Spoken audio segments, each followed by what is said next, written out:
Hi everyone.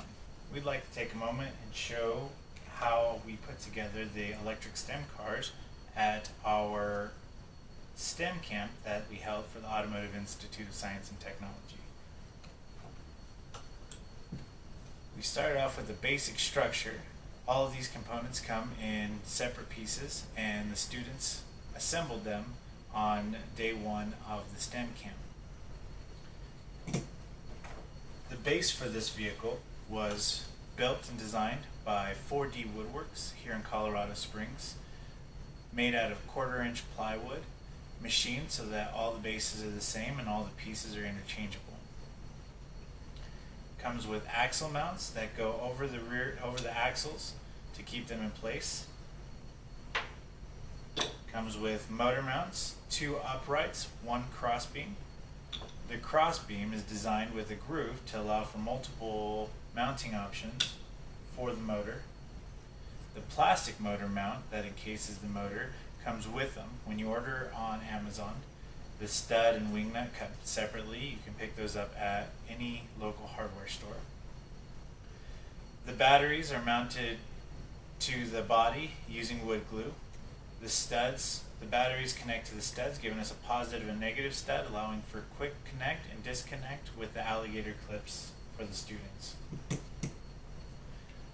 On the rear, we put an eyelet that allows us to pull our trailer that was built out of the same components as our car was.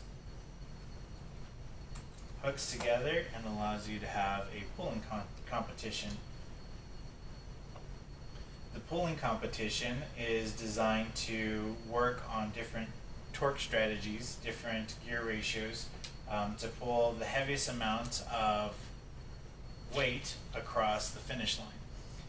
For us, we measured out about a 10-foot area on the floor so that the students had to pull their weight across this 10-foot area, and the person that was able to pull the most weight won.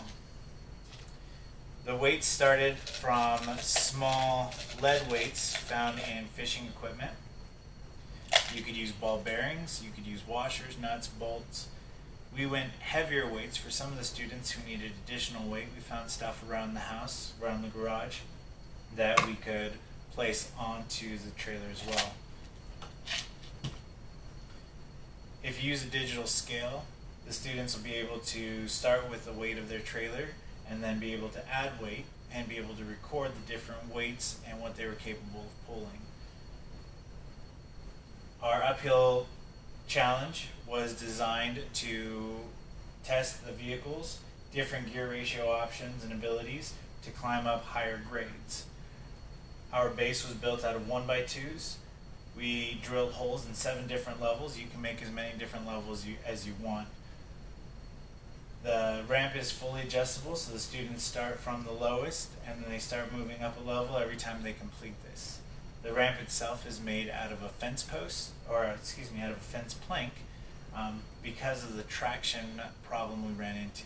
Some of the smoother materials like plastics or tiles or things of that nature didn't allow for the plastic wheels to gain traction on.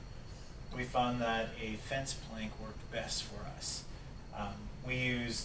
For bumpers, we used drywall spacers. You can get these all at your hardware store as well to allow the vehicles to make it up the ramp without falling off the side and becoming damaged. We also used digital calipers to measure the gears so that they were tracking and monitoring their different gear ratios to come up with the best options. We use simple wood glue to attach all the components together.